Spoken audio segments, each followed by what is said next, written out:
une épée. Quand elle pénètre, elle partage la main et l'esprit. Attriste l'homme et produit la repentance. Et comme une épée, elle fait aussi couler le sang. Bonsoir, bonsoir, chers téléspectateurs. C'est un plaisir de vous retrouver encore pour cette émission Que la lumière soit. Alors nous sommes présents avec le frère Richard Josué. Bonsoir. Bonsoir, cher ami. Merci. Frère Alain. Docteur Kilmundanga, bonsoir. Bonsoir, frère Alain. Bonsoir, frère Richard. Bonsoir, docteur Kilmundanga. Merci. Bonsoir à tous nos téléspectateurs ainsi qu'internautes. Ah, bien sûr. Merci. Alors nous disions que la dernière fois, il était question de Caïn dans l'Église. Tel a été le thème que vous avez développé lors de la précédente émission. Richard Josué, pour la chute de cette émission. Merci bien, mon très cher frère Alain.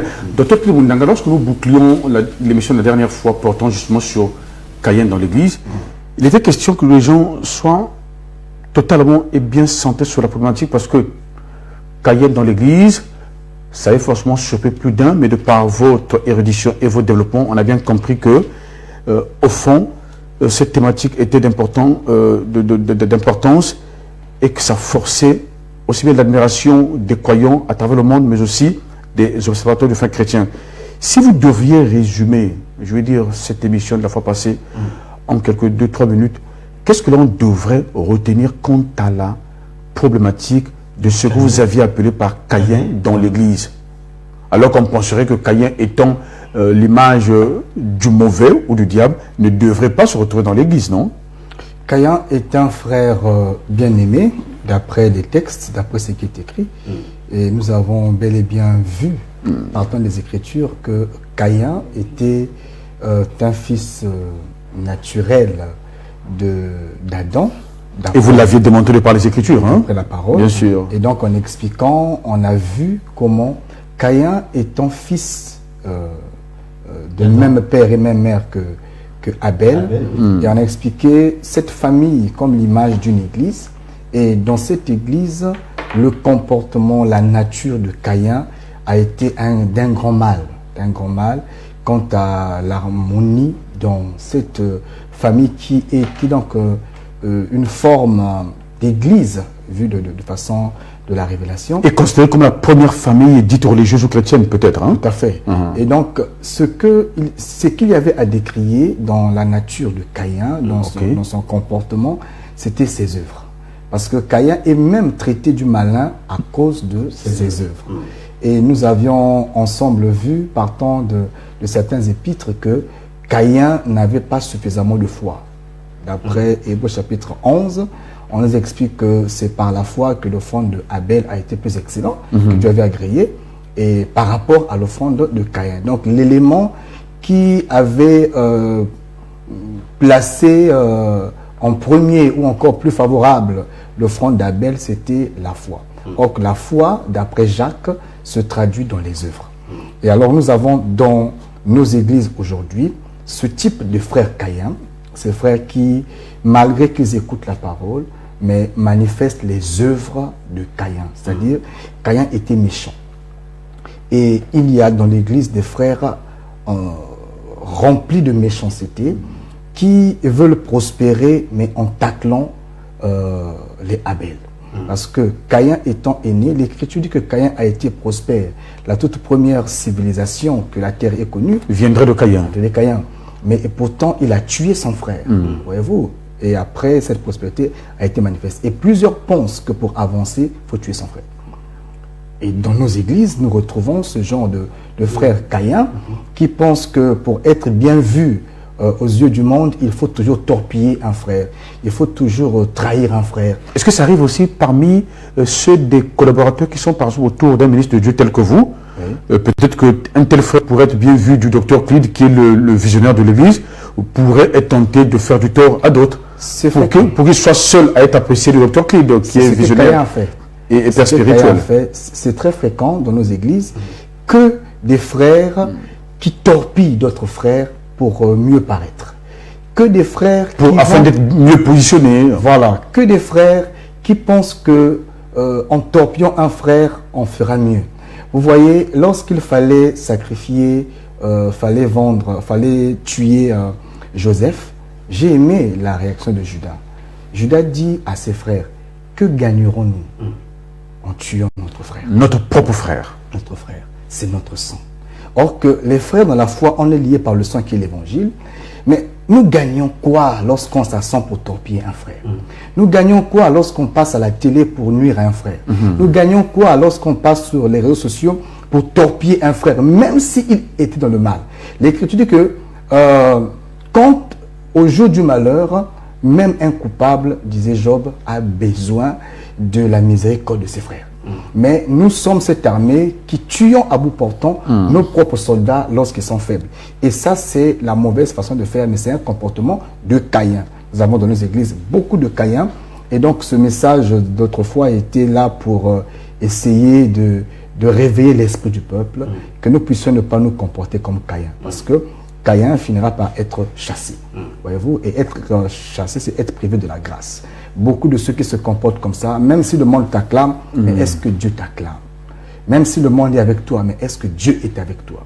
Beaucoup sont devenus ministres par la voix de Caïn. Malheureusement. Comment ça, ministre par la voix de Caïn? Malheureusement. Ministre par la voix de Caïn, c'est-à-dire qu'en tuant Abel. Ils se sont imposés en quelque sorte, quoi. Voilà, peut-être qu'ils pensaient qu'il était mieux que le pasteur, et voilà, il a soit torpillé le pasteur, il a soit mis des comptes en jambes, il a soit... D'autres même pour remplacer carrément le pasteur lui-même en personne. Hein? Évidemment... Casser des pots de banane. Des pots de banane, on peut salir un frère qui est prospère dans la marche. Les gens vont même jusqu'à empoisonner parfois des frères pour remplacer et hériter du ministère. Ça, c'est un Caïn qui tue Abel pour prospérer. À la vérité, il y a Dieu ne prend pas plaisir à ce genre d'actes. L'Église ne serait pas le lieu où on trouverait ces choses. Mais hélas, comme vous savez, l'Église est aussi une carrière, là où on peut trouver des pierres parfois mal formées. Mais la parole est là pour tailler afin que chacun ait une forme utile dans la grande construction. Pardon, frère Alain, Dr. Clive, lorsque vous dites que on finit parfois jusqu'à tuer l'autre, est-ce qu'il y a quelque chose que l'on gagne derrière? Il y a un plan de carrière, il y a de l'argent à gagner dans l'œuvre du ministère. Pourquoi cela? Parce qu'au fond, la raison c'est qu'est-ce qui justifie une telle bataille, une telle lutte dans le ministère, dans l'église, dans les assemblées, dans le champ chrétien? Primo, c'est la jalousie, la haine.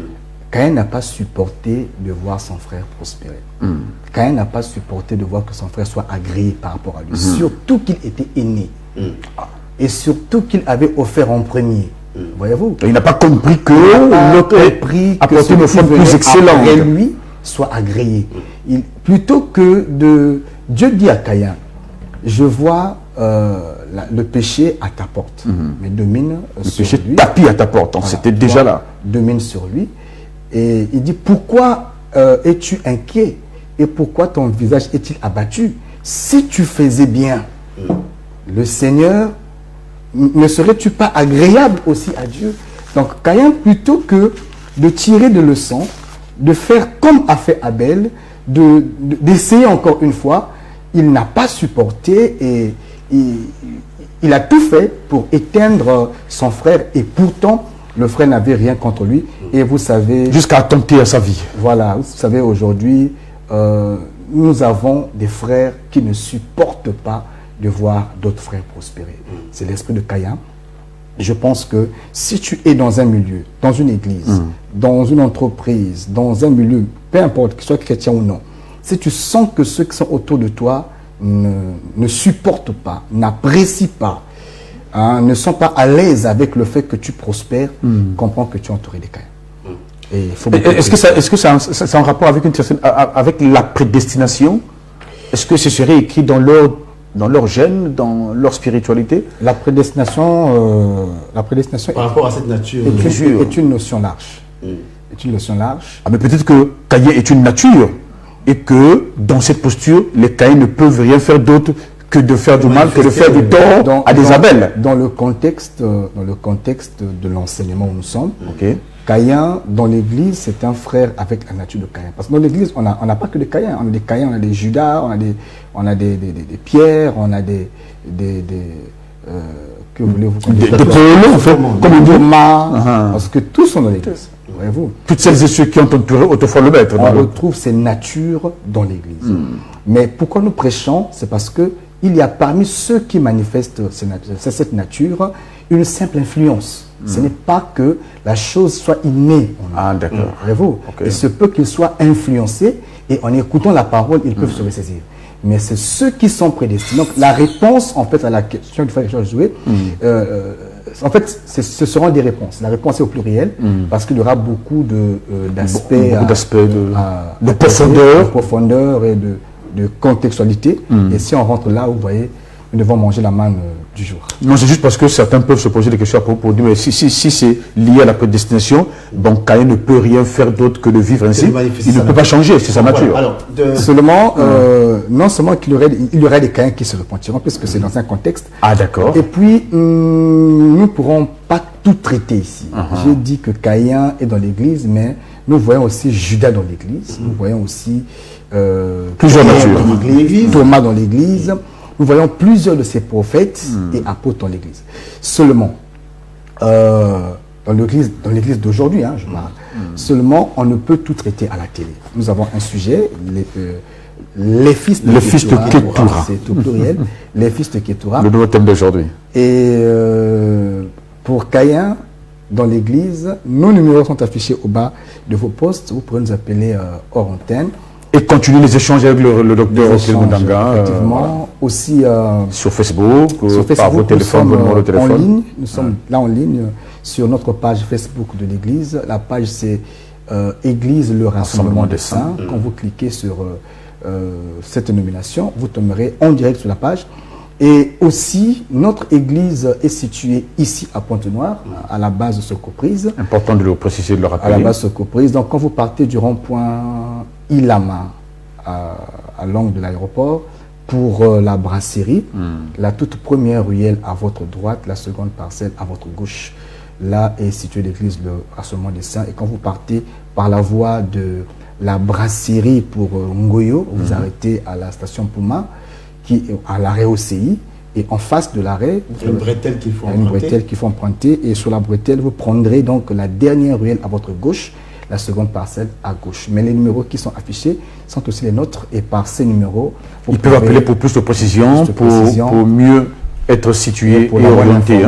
Nous avons culte tous les mercredis, vendredis de 17h30 à 19h, 17h à 19h30. Et le dimanche, bien sûr. Le dimanche, 7h30 à 9h30 pour le premier culte. Et 10h00 à 12h30 pour le second culte. Merci beaucoup, Dr Clyde Mundanga. Nous avons la manne de ce jour, les 6 enfants, les 6 fils de Ketura. Ketura, qui a été l'une des épouses d'Abraham, car nous avons su par les Écritures que Abraham eut pour épouse Ketura après la mort de la mère Sarah, et avec Ketura naquirent 6 fils. Alors, 6 fils, qu'est-ce qu'on constate, docteur? 6 fils qui ne portent pas l'identité du père, problème. Il y a un pourquoi. 6 fils qui reçurent de la part de leur père Abraham des dons, mais seulement après avoir donné des dons aux enfants, il les éloigne de sa maison. Il y a un pourquoi. Et donc, sur le plan révélationnel et prophétique, nous voulons comprendre tous ces mécanismes dans ce sujet. Les 6 fils de Ketura, docteur. Plongeons dans les textes. Nous lisons Genèse chapitre 25, à partir du verset 1er, nous dirons jusqu'au verset 6. Genèse 1, chapitre 25. Chapitre 25. On commence à partir du verset 6? Non, verset 1er jusqu'au verset 6. Verset 1er jusqu'au verset 6. L'Éternel parla à Moïse et dit, Genèse 25. Genèse 25. 25 à partir du premier verset. À partir du premier verset. Chapitre. Genèse 25. Ah pardon, j'allais plus vite, je suis tombé sur plutôt Exode. J'étais sur Exode, merci. Ah d'accord. Verset jusqu'au verset... Je vais appuyer plus vite le clavier. Donc Genèse chapitre 25 à partir du verset 1er jusqu'au 6e verset. Abraham prit encore une femme nommée Ketura. Elle lui enfanta Zimram, Jokshan, Medan, Madian, Jishbak et Chouak. Ou Chouak, hein? Chouak. Verset 3. Jokshan engendra Seba et Dédan. Les fils de Dédan furent les Asherim, les Luchim et les Lumim. Les fils de Madian furent Epha, Epher, Enoch, Abida et Elda. Ce sont là tous les fils de Ketura. Oui, verset 5. Abraham donna tous ses biens à Isaac. Abraham donna tous ses biens à Isaac. C'est important, oui. Et le 6e verset, il fit des dons aux fils de ses concubines. Et tandis qu'il vivait encore, il les envoya loin de son fils Isaac, du côté de l'Orient, dans le pays d'Orient. Du côté de l'Orient, dans le pays d'Orient. Nous lisons la suite. Donc le verset 7. Voici les jours des années de la vie d'Abraham. Il vécut 175 ans. Abraham expira et mourut. Après une heureuse vieillesse, âgé et rassasié de jour. Et il fut recueilli auprès de son peuple. Isaac et Ismaël, ses fils, l'enterrèrent dans la caverne de Macpéla. Isaac et Ismaël, ses fils. Ses fils. Ok.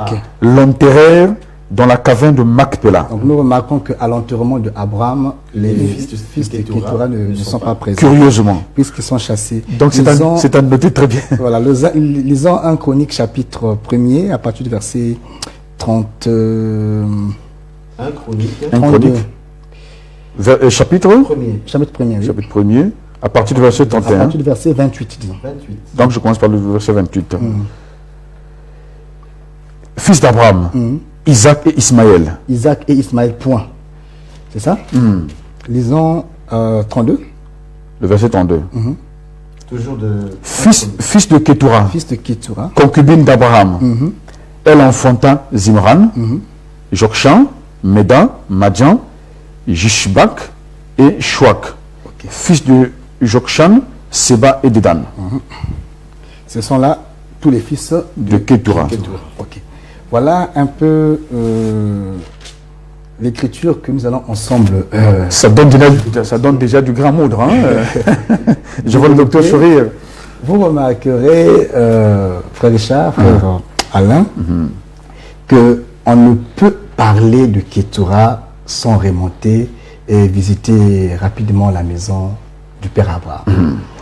Parce que le sens même de Ketura viendrait du sens qu'on se serait fait d'Isaac et d'Ismaël.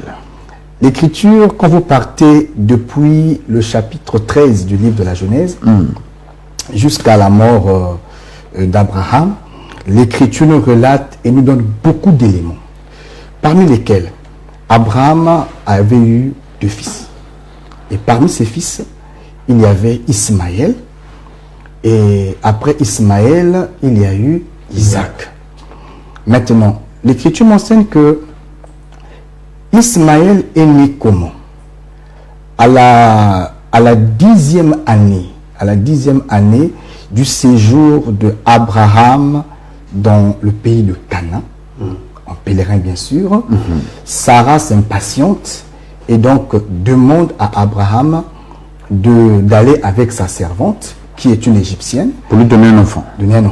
Et de cette relation entre Abraham et la servante de son épouse, appelée Agar, bien sûr, la 10e année naîtra donc Ismaël. Et 14 ans plus tard, parce que il faut noter les chiffres, c'est très important. 14 ans, évidemment.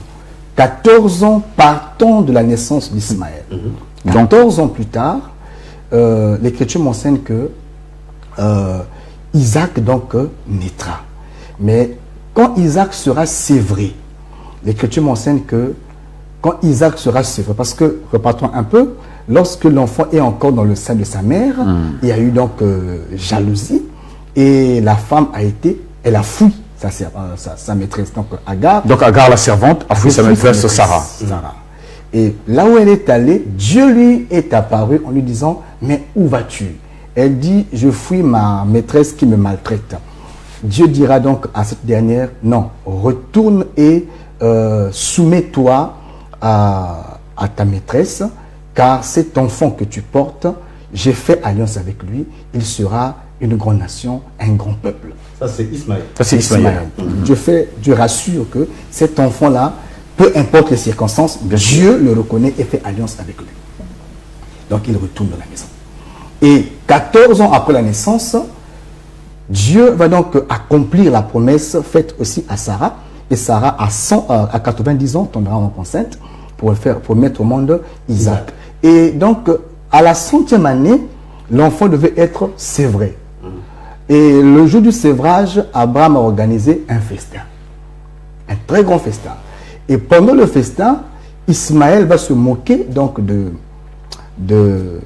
festin et donc de l'enfant. En fait, du festin organisé en l'honneur d'Isaac, en fait. Voilà. Et là, leur maman, donc Sarah, ne va pas supporter ça. Elle va donc dire à Abraham de chasser l'enfant, car l'enfant de l'esclave ne devrait pas hériter ensemble avec l'enfant né de la femme, donc de la femme légitime. Et toutes ces déclarations étaient prophétiques. Voilà comment on va chasser donc Ismaël.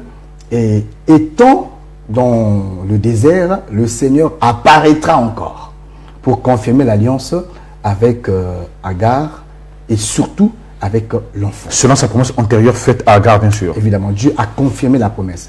Promesse qu'il a aussi faite à Abraham lui-même. Et l'Écriture m'enseigne que l'histoire est restée comme telle, est restée dans la maison tout le temps Isaac. Et c'est à la mort donc de Sarah, à la mort de Sarah, l'Écriture m'enseigne que Abraham va donc prendre une autre femme. Et cette femme-là, c'est la sœur Kétura dont nous parlons ici. L'Écriture dit que Abraham prit une concubine de Kétura et d'elle, ou encore, elle a donné à Abraham des enfants. Le frère l'a déjà signifié. Ces enfants qui portent le sang d'Abraham, ces enfants qui sont la semence d'Abraham, mais... Parce que né de cette relation entre Abraham et Kétura, c'est le sang d'Abraham. Le sang d'Abraham. Mais ces enfants ne porteront pas l'identité d'Abraham. C'est-à-dire qu'on va dire qu'ils ne portaient pas le nom de leur père. Évidemment. Et parce que le nom est capital en Israël. Le nom est très important. Le nom, c'est l'identité même de la personne. Bien sûr. Et lorsque les enfants sont nés, Abraham fait des dons à ses enfants, les chasse très loin de son fils. Les 6 enfants de Kétura. Évidemment, les chasse et à la fin va donc remplir, donner tout l'héritage, tous les biens qu'il avait, il laisse ça à Isaac. Et au jour de sa mort, nous constatons que les fils de Kétura ne sont pas là. On leur appelle même fils de Kétura. Et j'ai fait lire le livre des Chroniques pour remarquer que, outre l'historique ou l'historicité de la scène, même quand nous revenons sur les annales, sur les Chroniques, on ne mentionne toujours pas les enfants d'Abraham. Et pourtant, alors que les Chroniques sont censées nous relater l'historicité réelle de la chose telle que vécue à l'époque. Mais ici, même dans le livre des Chroniques, on classe ces enfants comme étant les enfants de Kétura, pas d'Abraham. Il y a un pourquoi. Forcément. Et ça force une curiosité. C'est maintenant que nous comprenons la scène, on peut... Maintenant que la scène est plantée, expliquer la pensée du Seigneur. Je rappelle que nous sommes en direct. Écrivez, n'appelez pas. Écrivez, nous pourrons commencer à recevoir les appels à la prochaine émission. Mais pour ce soir, écrivez. Et j'en ai garanti que leurs messages peuvent être lus en direct sur ce plateau, bien sûr. Voilà, nous sommes disposés à répondre donc à vos questions, mais les questions écrites. Nous disons ceci. Il y a dans les Écritures et dans la prophétie l'histoire et la pensée de Dieu. C'est très important. La prophétie marche, elle court. Dans la course de la prophétie, dans la marche de la prophétie, il arrive que la prophétie traverse l'histoire.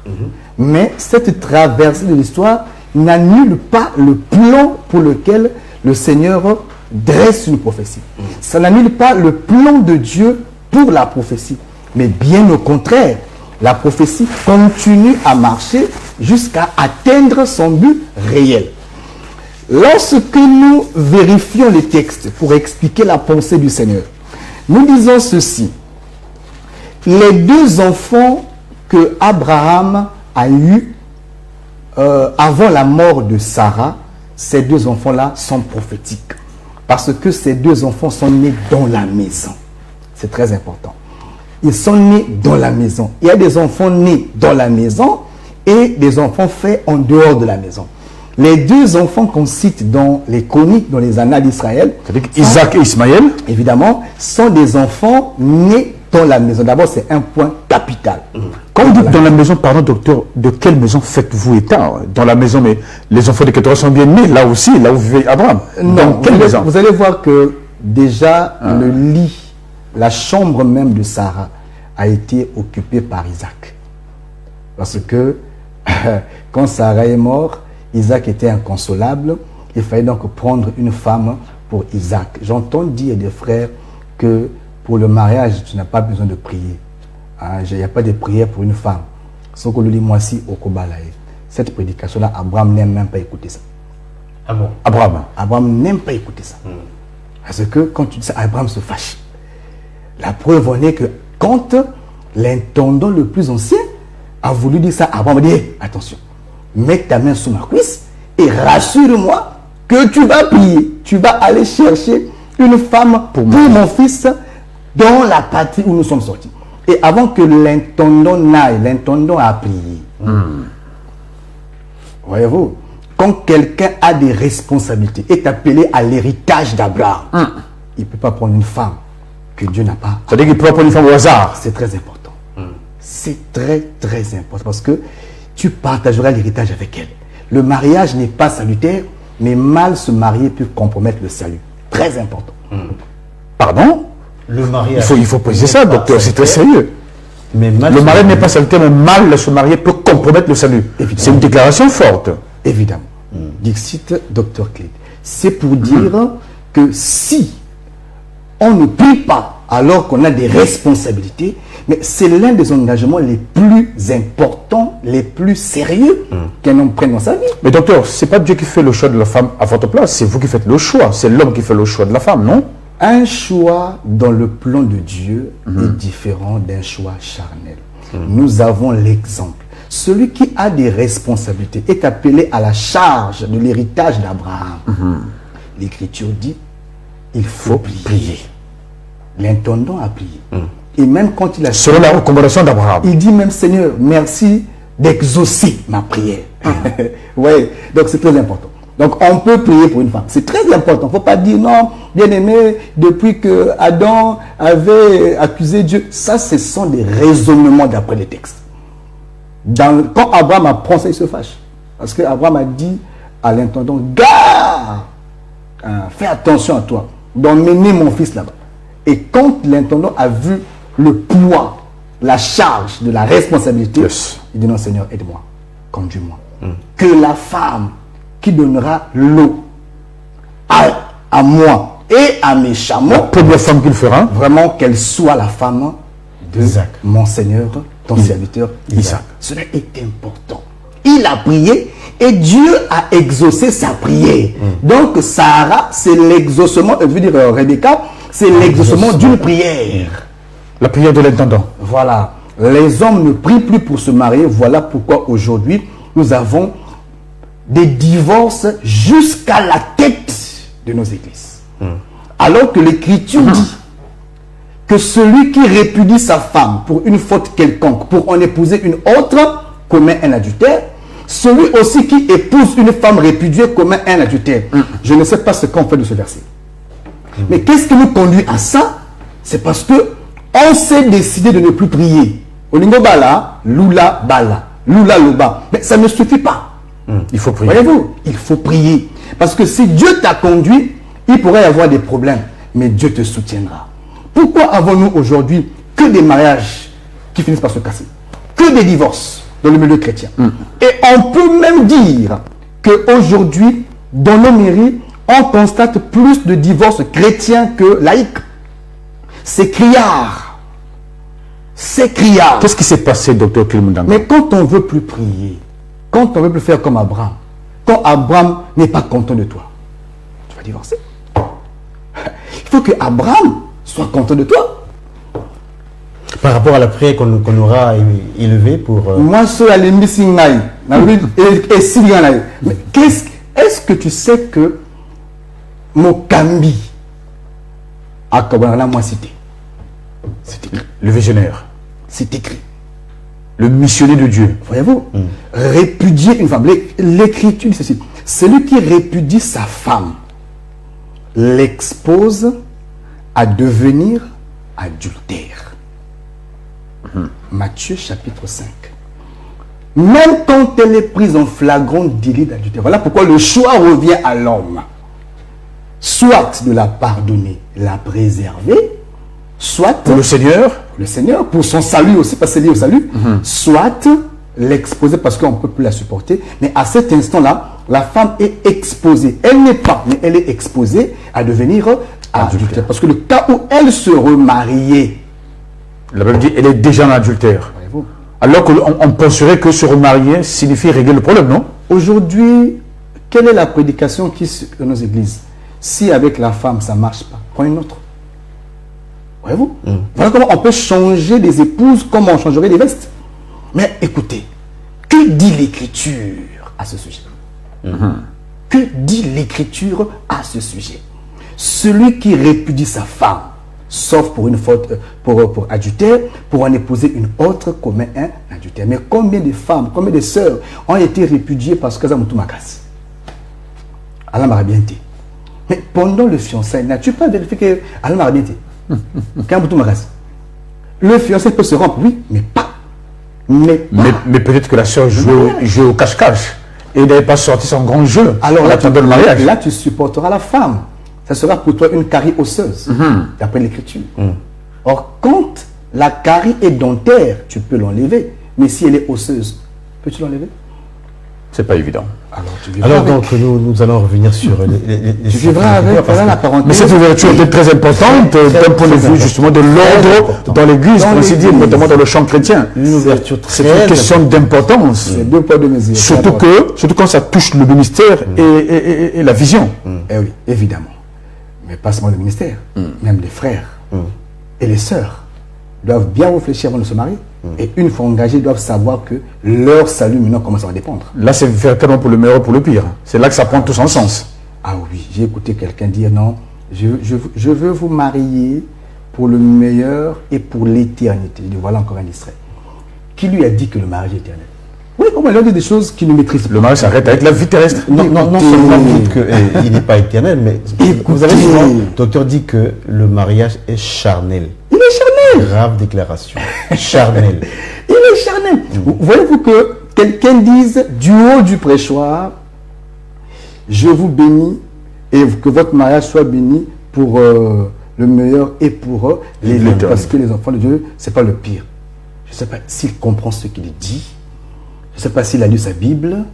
Il y a beaucoup de questions. Est-ce que ce n'est pas un problème de niveau d'instruction aussi du serviteur de Dieu à ce niveau-là quand même? Je me réserverai de parler d'instruction. Pierre n'a pas eu d'instruction. Pierre a compris la pensée de Dieu. Parce qu'on comprend la pensée de Dieu pas avec l'instruction de l'école qu'on nous présente, mais avec la sagesse que Dieu donne à son serviteur. Donc avec l'esprit. L'Écriture dit, on a dit à Jésus, un homme a eu cette femme.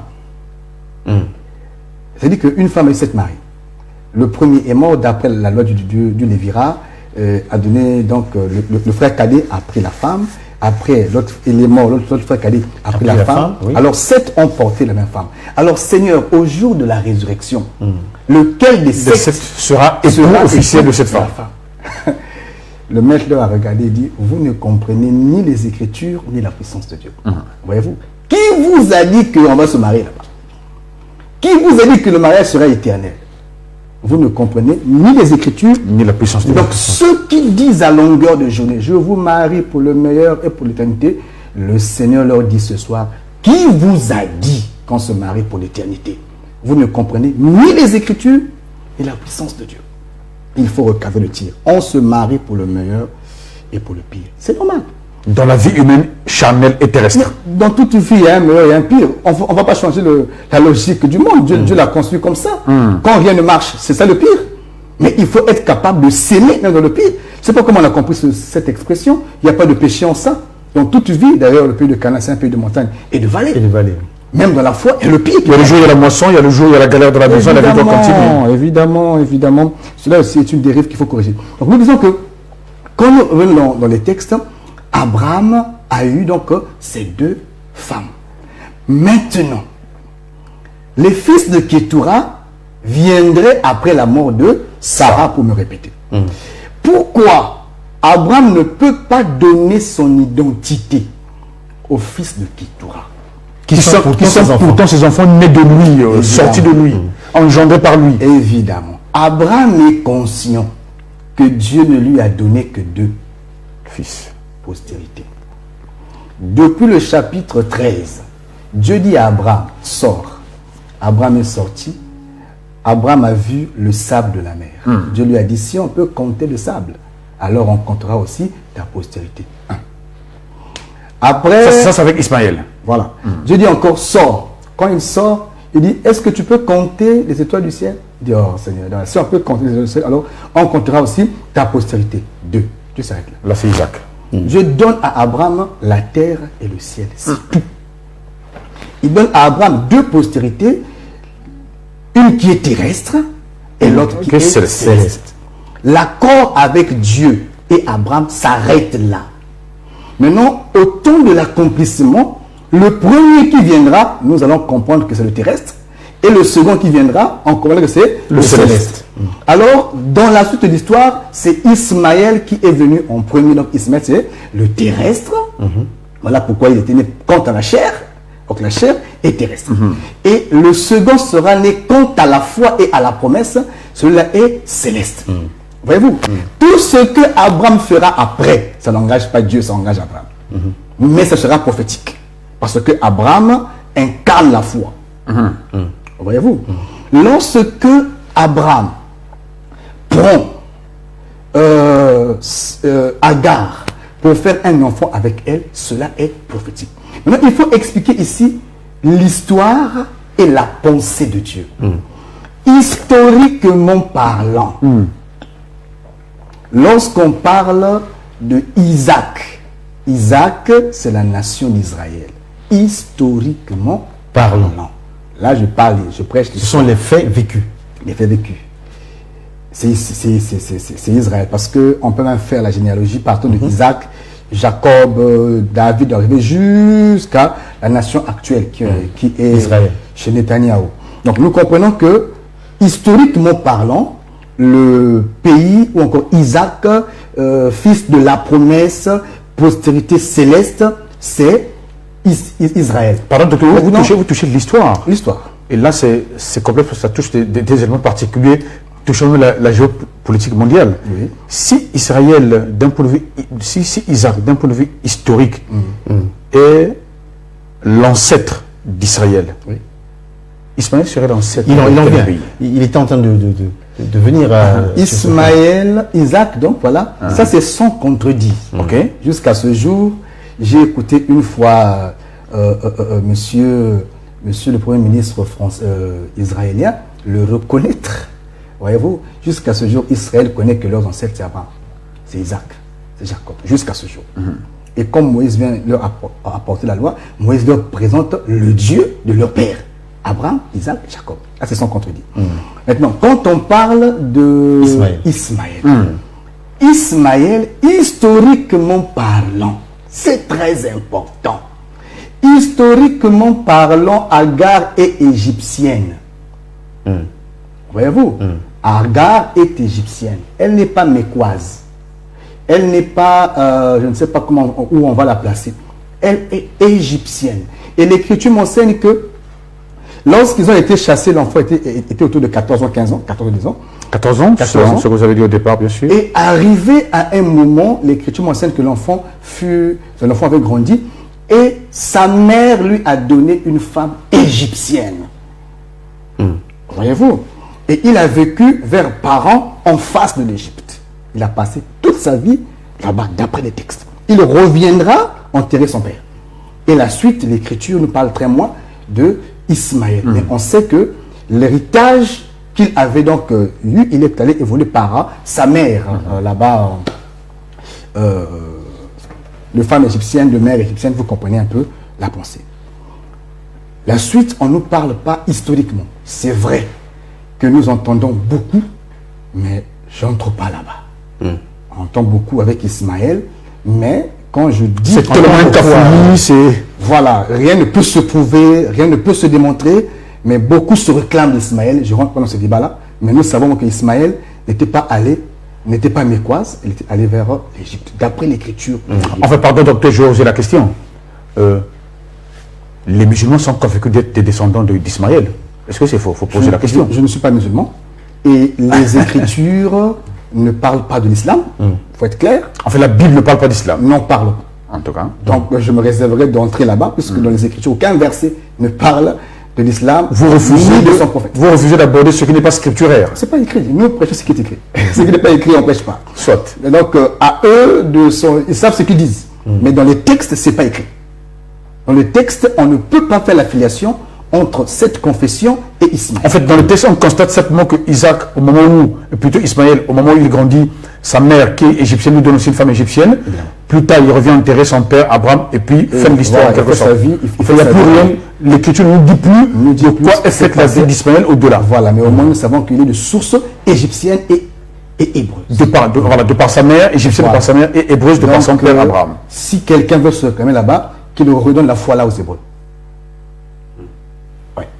Il faut forcément une connexion avec les Hébreux. Attends, puisque le père Abraham est hébreu. Le père est hébreu, sa mère est égyptienne. Vous voulez le mettre où?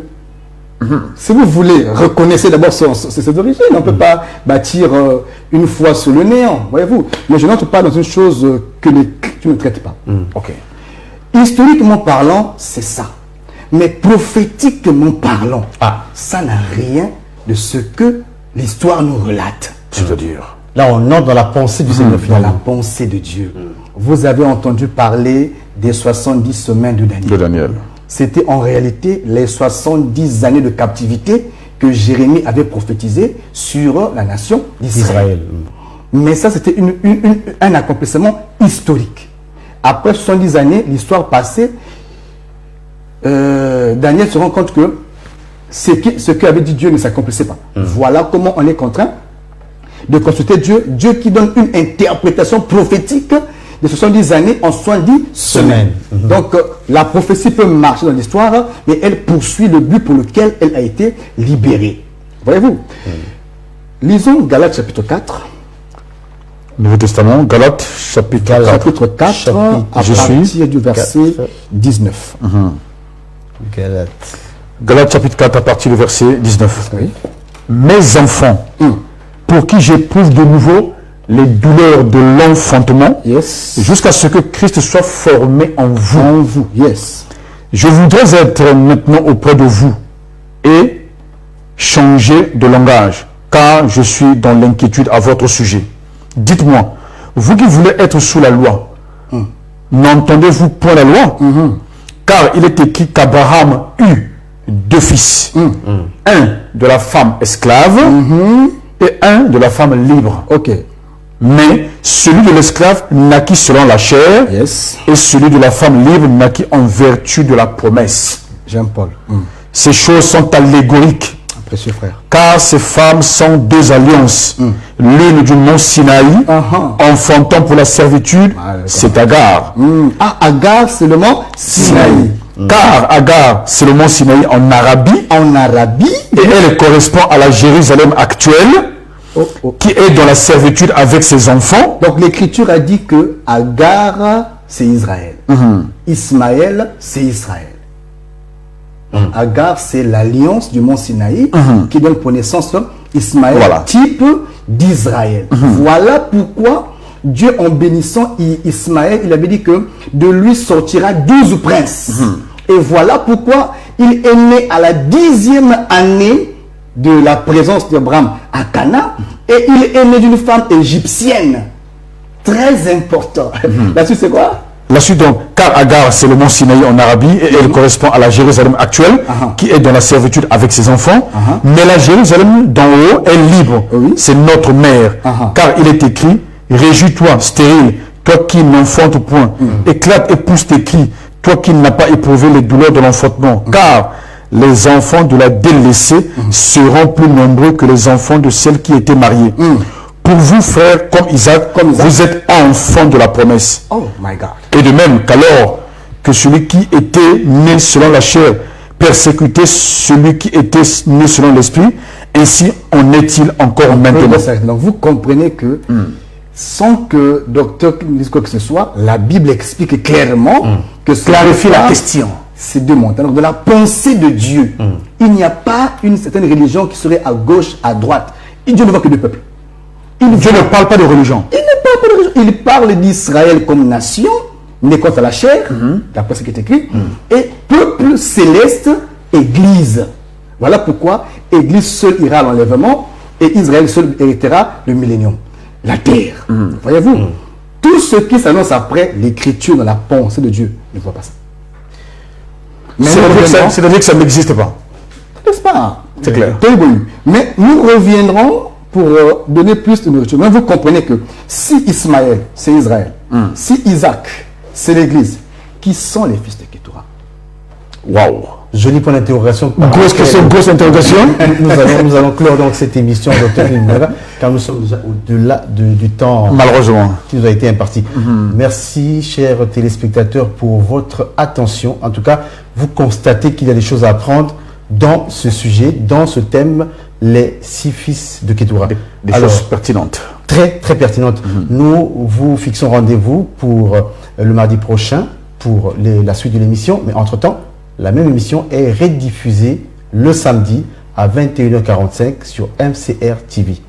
Merci donc pour tout ce que nous avons appris aujourd'hui, Dr. Mundanga. Merci pour votre disponibilité. Les messages ont été reçus. Nous reviendrons sur ça dès la prochaine émission. Bien sûr. On va prendre un message. Voilà. Un message sur le mariage. Un certain monsieur Monkou, merci beaucoup. Et d'autres aussi seront lus et répondus certainement le mardi prochain. Voilà. Prenez votre mal en patience et que ceux qui ont des oreilles entendent ce que l'Esprit dit à l'Église. Que ceux qui entendent comprennent et pratiquent la parole de Dieu. À bon entendeur. Shalom. Shalom.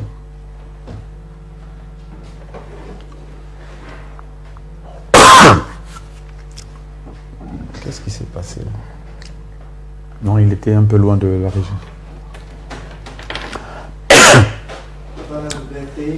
Allô? Hein?